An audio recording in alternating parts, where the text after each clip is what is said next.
भारत में घरेलू उड़ान सेवा शुरू होने पर डब्ल्यूएचओ बोला 1 मीटर की दूरी जरूरी। डब्ल्यूएचओ ने कहा कि सामाजिक दूरी का भी पालन किया जाए।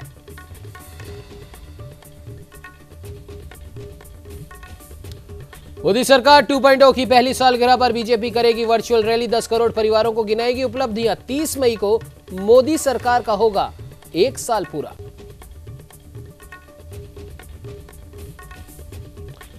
कांग्रेसी नेता राहुल गांधी ने की प्रेस वार्ता। राहुल गांधी का मोदी सरकार पर वार। कहा देश में लॉकडाउन पूरी तरह से फेल।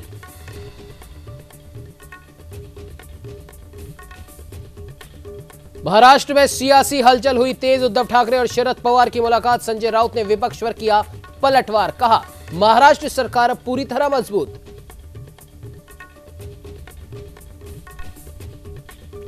बिहार बोर्ड के 10वीं का रिजल्ट घोषित। 15 लाख बच्चों का खत्म हुआ इंतजार। 80.59% रहा परिणाम। 96.2% के साथ हिमांशु राज ने किया टॉप।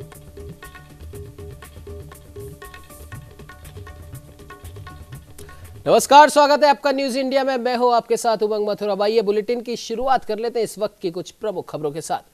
आपको बता दें कि उत्तर प्रदेश की योगी सरकार प्रवासी श्रमिकों एवं कामगारों को आत्मनिर्भर बनाने के लिए हर संभव प्रयास कर रही है और इसी क्रम में प्रतिदिन मुख्यमंत्री योगी आदित्यनाथ नई नई योजनाएं लेकर आ रहे हैं। अब मुख्यमंत्री योगी ने तय किया है कि प्रवासी श्रमिकों व कामगारों को बुनियादी सुविधाएं देने के साथ सस्ती दर पर दुकानें भी उपलब्ध कराई जाएंगी।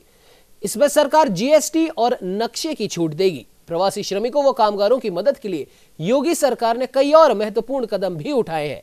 टीम 11 के अफसरों के साथ बैठक में मुख्यमंत्री योगी आदित्यनाथ ने कामगार श्रमिक कल्याण आयोग के गठन और इसके दायित्वों को लेकर कई निर्णय लिए और इसके साथ ही योगी सरकार श्रमिकों व कामगारों के लिए सस्ती दर पर दुकानें और घर भी देने जा रही है।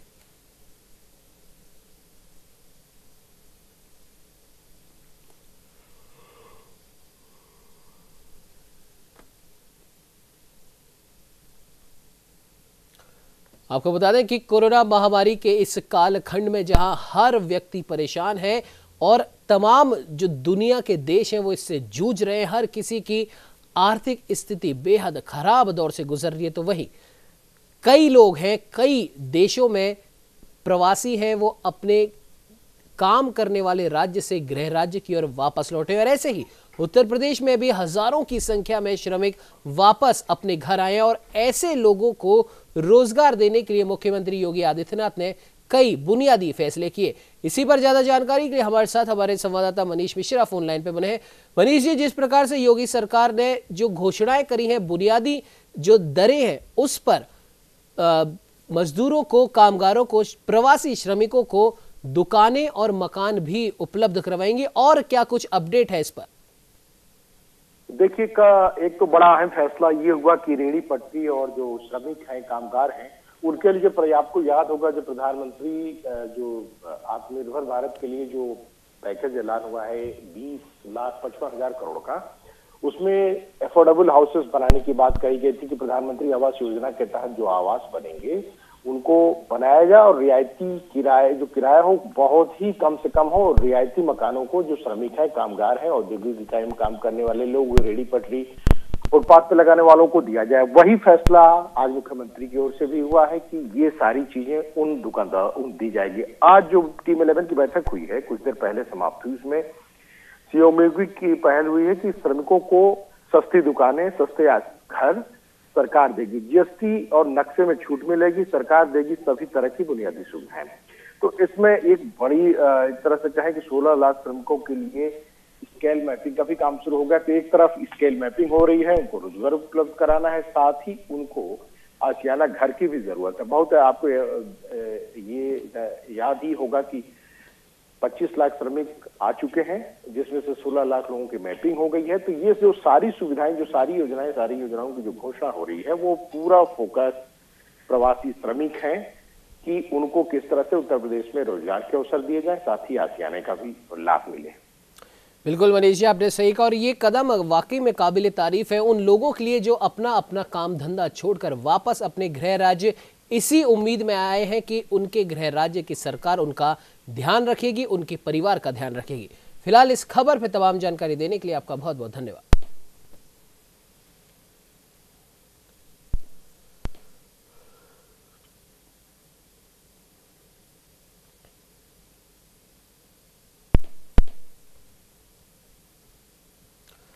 वहीं उत्तराखंड इंडो नेपाल बॉर्डर पर फंसे नेपाली मजदूरों को लंबे समय से सरकार की वार्ता के बाद जिला प्रशासन के निर्देशों पर अपने वतन वापसी करने का अवसर मिला है। इससे पहले बॉर्डर पर नेपाल सरकार के खिलाफ फंसे नेपाली मजदूरों ने प्रदर्शन भी किया था, जिसको लेकर पीड़ित नेपाली मजदूरों ने भारत सरकार का आभार भी जताया। और इस दौरान चंपावत के पुलिस अधीक्षक ने बताया कि दोनों ही सरकारों की वार्ता के बाद 2000 नेपाली प्रवासी मजदूरों को भेजा जा रहा है। हम लोग का पहला जो 2 महीने से हम लोग लॉकडाउन में फंसे हुए थे, अभी जो नेपाल सरकार के और इंडिया सरकार के जो संधि हुई, अब जिससे बात मिली उनके बाद हम लोग का जो नेपाली का हम लोग का जो पेठार है जो इंडिया सरकार का बहुत अच्छा ही है, ठीक नहीं, क्योंकि नेपाल के लोग सब पे बहुत दिक्कत परेशानियाँ हो रही है, क्योंकि अभी जो इंडिया सरकार है हम लोग का अच्छे तरीके से जो बॉर्डर पार क्रॉस करवा के हमारा जो देश नेपाल है वहाँ पर अच्छे तरीके से पहुँचा दे रहे हैं।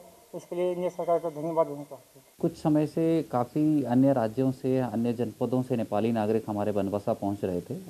आज हम लोगों ने लगभग 1500 नेपाली सिटीजन्स को बॉर्डर क्रॉस करवाया है। कल हमारी नेपाल के कंचनपुर जिला के जिलाधिकारी और वहां एसपी के साथ बातचीत करके ये हम लोगों ने समन्वय किया कि आज इन नागरिकों को बॉर्डर पार करवाया जाएगा। अतः आज 1500 नागरिकों को बॉर्डर पार करवाया गया है। तो कोरोना संक्रमण से बचाव के लिए करीब पिछले 2 माह से देश भर में लॉकडाउन जारी है। लॉकडाउन के दौरान काम धंधे व व्यावसायिक प्रतिष्ठान बंद होने से मजदूरों के समक्ष आर्थिक संकट पैदा हो गया। तो वहीं काम न होने के कारण मजदूर अपने गांवों को पैदल ही वापस लौट रहे हैं, जिसे लेकर समाज सेवी नमन चंदोला का कहना है कि केंद्र सरकार हो या किसी भी राज्य की सरकार, किसी ने भी इन मजदूरों के लिए कोई ठोस योजना नहीं बनाई, जिससे मजदूर तबका भुखमरी की कगार पर पहुंच गया है। तो वहीं मजदूरों के लिए कोई ठोस योजना नहीं बनाई जाने पर उन्होंने आमरण अनशन शुरू करने की चेतावनी भी दी है। पहले तो हमारा जो ये 3 दिन का प्रोग्राम था, ये कार्यक्रम इसलिए रखा गया था कि जो प्रवासी मजदूर हैं और अपने अपने गंतव्य तक जाना चाहते हैं, उनके लिए उचित व्यवस्था न हो पाने के कारण उनको पैदल चलना पड़ रहा है और उनकी जो रोज़मर्रा की परेशानियां सामने आ रही हैं, उसी को ध्यान में रखते हुए हमने संकल्प लिया कि उनके साथ कुछ हम भी उनकी पीड़ा को साझा करें। साथ ही साथ जो इस समय राज्य सरकार के द्वारा प्रवासी भारतीयों को, कईयों कहें प्रवासी पहाड़ियों को वापस पहाड़ों की तरफ लाया जा रहा है, इससे गाँव में भी कहीं ना कहीं दहशत का माहौल है और सरकार से हम ये मांग करते हैं कि इन प्रवासियों को बॉर्डर पर ही क्वारंटाइन किया जाए, ताकि गाँव में जो एक डर और भय का माहौल है उससे निजात मिले। वहीं प्रदेश में लगातार कोरोना संक्रमितों की तादाद बढ़ती जा रही है, जिसको देखते हुए जिला प्रशासन ने अब इन प्रवासियों को रखने के लिए पौड़ी में 3 केंद्र सुनिश्चित कर दिए हैं। तो वहीं पौड़ी में देखा गया कि महाराष्ट्र से आने वाले प्रवासियों में कोरोना संक्रमण की संभावना सबसे ज्यादा पाई गई है, जिसको देखते हुए जिला प्रशासन ने शहर से अलग केंद्रीय विद्यालय की नई बिल्डिंग में महाराष्ट्र से आने वाले प्रवासियों के लिए क्वारंटाइन सेंटर बनाया है। इसको लेकर उप जिलाधिकारी पौड़ी अंशुल सिंह ने बताया कि हाईकोर्ट के आदेश के बाद सीमा में ही प्रवासियों को रोकने के लिए कवायद तेज कर दी गई है और इसके लिए कोटद्वार और लक्ष्मण झूला में 800 बेड का क्वारंटाइन सेंटर बनाया गया है, जहां केवल प्रवासियों को करीब 7 दिन तक रखा जाएगा।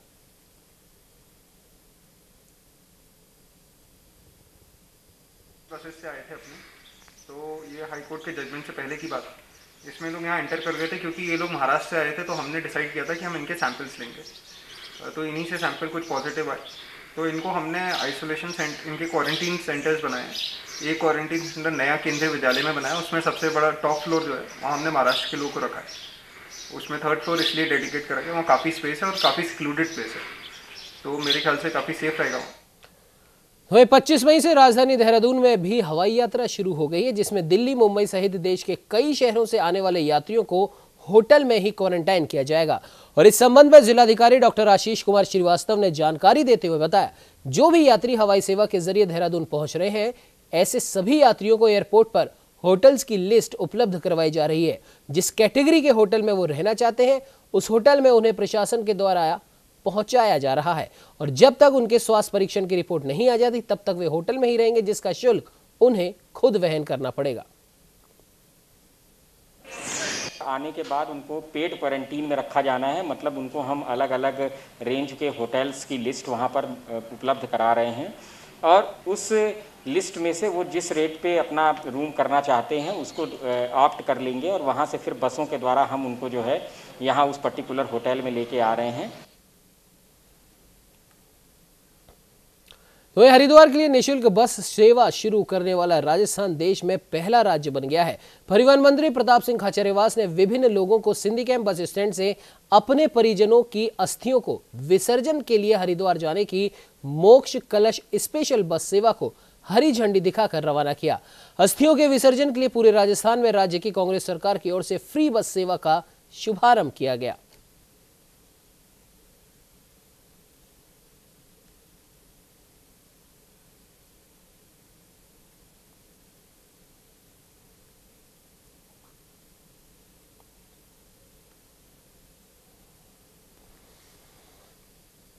वहीं राजस्थान के दौसा जिले में जयपुर से आए टिड्डी दल ने फिर से दौसा में खलबली मचा दी है। दौसा में टिड्डी दल का ये चौथा बड़ा हमला है। इसको लेकर जिला कलेक्टर अविचल चतुर्वेदी और कृषि विभाग के अधिकारी लगातार मॉनिटरिंग कर रहे हैं। तो वहीं देर रात को जयपुर जिले के सीमा के साथ दौसा के कोटापट्टी गांव और उसके आसपास की धाड़ियों में टिड्डी दल ने रात्रि पड़ाव डाला। इस दौरान कृषि विभाग के अधिकारी फायर ब्रिगेड टाटा मई जाप्ते से मौके पर पहुंचे और टिड्डी के खात्मे के लिए ऑपरेशन चलाया। इस दौरान कृषि अधिकारी धर्म सिंह गुर्जर ने बताया कि विभाग के सभी कार्मिकों ने मिलकर इस ऑपरेशन में सहयोग किया। फिलहाल ऑपरेशन में 40 से 50% टिड्डियों को मार गिराया। में एक बार पुनः तीसरी बार टिड्डियों का दल है वो यहाँ उसका हमला हुआ और इसको लेकर पूरे हमारे कृषि विभाग के अधिकारी जैसे ही हमें सूचना मिली पहले से ही हम लोग इसमें अलर्ट थे। तो यहाँ रात्रि को ही हमारा पूरा दल है कृषि विभाग का वो यहाँ पधार चुका था और सभी हमारे जो कृषि विभाग के अधिकारी और फील्ड स्टाफ ने मिल करके और रात्रि को लगभग 12 बजे से ये ऑपरेशन चालू किया था और अभी भी हमारा ऑपरेशन चल रहा है। और इसमें हमारे लगभग 20 इसमें ट्रैक्टर माउंटेड हमारे स्प्रेयर थे, 4 हमारी जो फायर ब्रिगेड की गाड़ियाँ थी, इन सभी ने मिल करके और इस जो कोटापट्टी गाँव है हमारे लवाण का, इसमें लगभग 40 से 50% जो हमारी टिड्डियाँ हैं उनको लगभग हमने मारने में सफलता हासिल की है।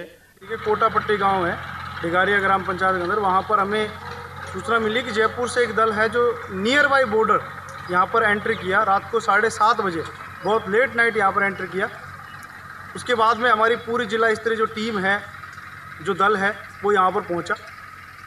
Tractor mounted sprayer, fire brigade, chemicals, tankers सारे और पूरे फील्ड स्टाफ के हमारे जो कार्मिक हैं दूर दूर से जिले में जहां पर पदस्थापित है वहां पर बुलाया गया।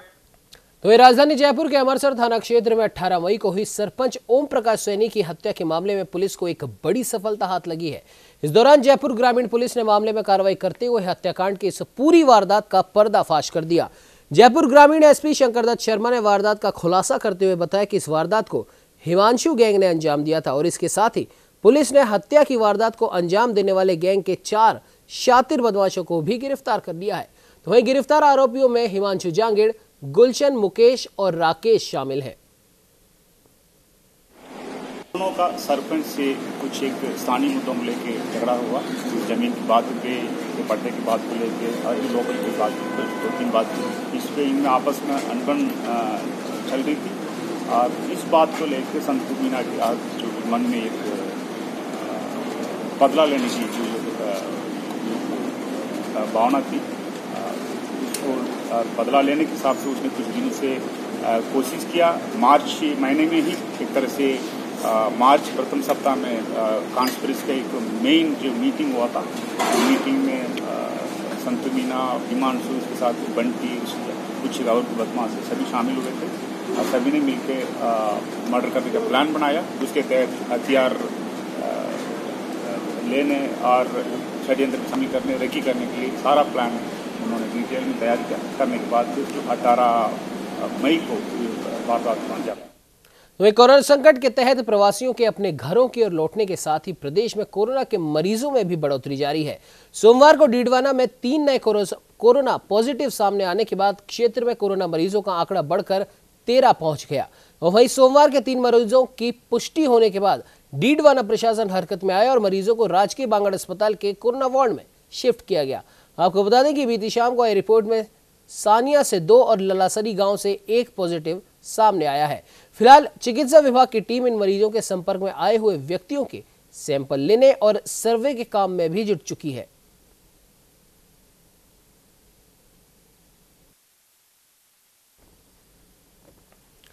तो जालोर के सायला ब्लॉक के भाजपा मंडल अध्यक्ष पर एक महिला से अभद्रता करने का आरोप लगा है। इस दौरान महिला ने भाजपा मंडल अध्यक्ष पर अश्लील हरकत करने का भी आरोप लगाया। दरअसल महिला इलाके में सिलेंडर लेने गई थी, जहां भाजपा मंडल अध्यक्ष ने अश्लीलता की। इसके बाद महिला ने भाजपा मंडल अध्यक्ष की जमकर धुनाई कर दी, जिसका वीडियो सोशल मीडिया पर जमकर वायरल हो रहा है। फिलहाल महिला की तहरीर पर पुलिस ने मामला दर्ज कर लिया है और जांच में जुटी है।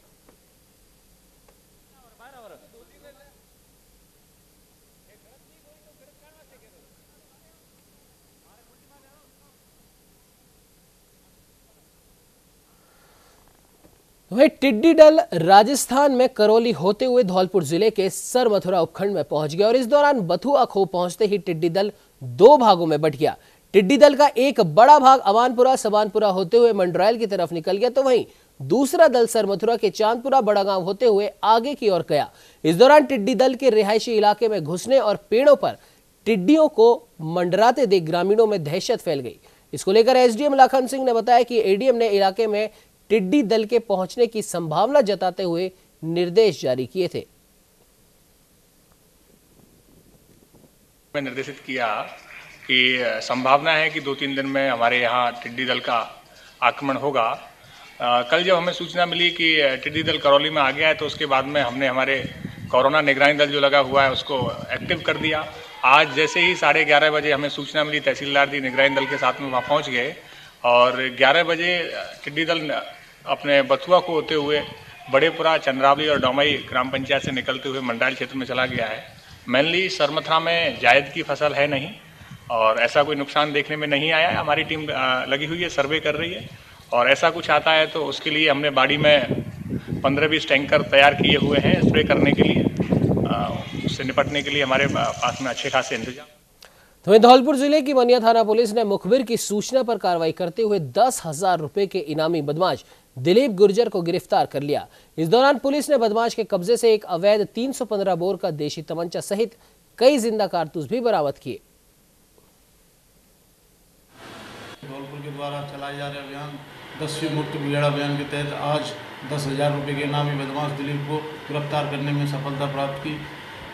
दिलीप हत्या, नकल, लूटपाट एवं अपहरण जैसे संगीन वारदातों में गब्बर एवं लुक्का गैंग का सक्रिय सदस्य, जिसको आज सकतपुर मोड़ से गिरफ्तार किया, जिससे गहनता से पूछताछ की। वहीं बारां जिले के हरनवादा शाहजी कस्बे की ग्राम पंचायत के 34 सफाई कर्मचारी पिछले 2 महीने से हड़ताल पर हैं। सफाई कर्मचारियों के बिना पूर्व सूचना दिए कोरोना काल में हड़ताल पर चले जाने से सफाई व्यवस्था चरमरा गई है। वहीं सफाई कर्मियों ने आज ग्राम पंचायत भवन के सामने प्रदर्शन करते हुए भवन के मुख्य दरवाजे पर जूतों की माला लटका दी। इस दौरान मामले की सूचना मिलने से मौके पर पहुंची पुलिस ने प्रदर्शन कर रहे लोगों से वार्ता कर मामले को शांत करवाया। इस दौरान ग्राम पंचायत के सचिव देवलाल नागर ने कहा कि ग्राम पंचायत में 34 कर्मचारी कार्यरत हैं, जिनको 2400 रुपए प्रति माह वेतन दिया जाता है। कर्मचारियों की मांग है कि उन्हें 3000 रुपए प्रति माह वेतन दिया जाए। कर्मचारी रेट जमादार है। कितने दिनों से हड़ताल पे? ये हड़ताल से 2/4/2020 से। अच्छा, इनकी मांगे क्या है? इनकी मांगे है कि एक तो वेतन बढ़ाया जावे और अधिक कर्मचारी और बढ़ाया जावे, यानी कि अन्य कर्मचारी यानी कि अभी 33 है तो 33 के यानी कि 10 कर्मचारी बढ़ाकर और 43 कर्मचारी किए जावे और 3600 रुपये उनकी मांग है। इसमें की तनख्वाह ना हम देंगे बेटे ने। तो पंचायत कितना दे रही? हमारे को अभी 2400 रुपये दे रही है पंचायत। हाँ। और हमारी मांगे बस 3000 तक की है। नहीं, अभी उन्होंने अभी 2800 रुपये करती हुई। अच्छा अच्छा। हमारी लास्ट फाइल लेने का हमारा 3000 से कम ही लेंगे। अच्छा। और हमारी जो बेटे तनख्वाह 2 महीने की वो हम देंगे। मतलब जब तक 3000 पूरी नहीं होती तब तक काम। तो वही कोरोना महामारी के चलते पूरे देश में लॉकडाउन लगा हुआ है। लॉकडाउन के कारण गरीब परिवारों पर रोजी रोटी का संकट खड़ा हो गया। ऐसे में जरूरतमंदों और गरीब परिवारों की मदद के लिए मददगार भी सरकार के साथ आगे आ रहे हैं और इसी के तहत दूदू उपखंड के मोखमपुरा निवासी गोविंद सहाय नराणिया के साथ अशोक सामरिया राशन सामग्री वितरित कर लोगों की मदद कर रहे हैं।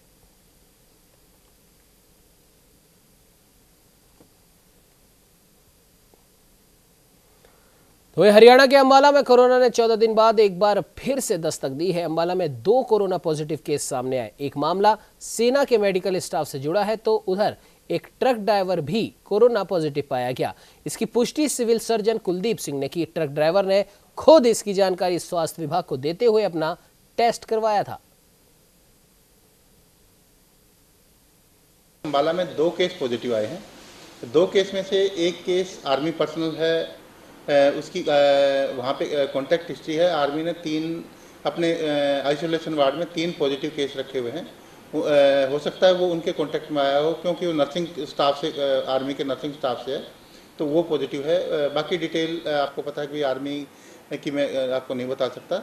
जो हमारा ये है कि महेश नगर का रहने वाला 48 वर्षीय एक ड्राइवर है, जो 2 दिन पहले ही ट्रक लेके आया था। अपने आप को आते ही क्वारंटाइन कर लिया था उसने, और कल ही वो खुद सैंपल देने के लिए आया था। कि इतना मैं उसका धन्यवाद दूँ कि तो वहीं हरियाणा के बवानीखेड़ा हलके के गांव में कोरोना का कहर बढ़ गया है। भिवानी जिले के बवानीखेड़ा क्षेत्र में पिछले 4 दिन में कोरोना के 5 पॉजिटिव केस सामने आए।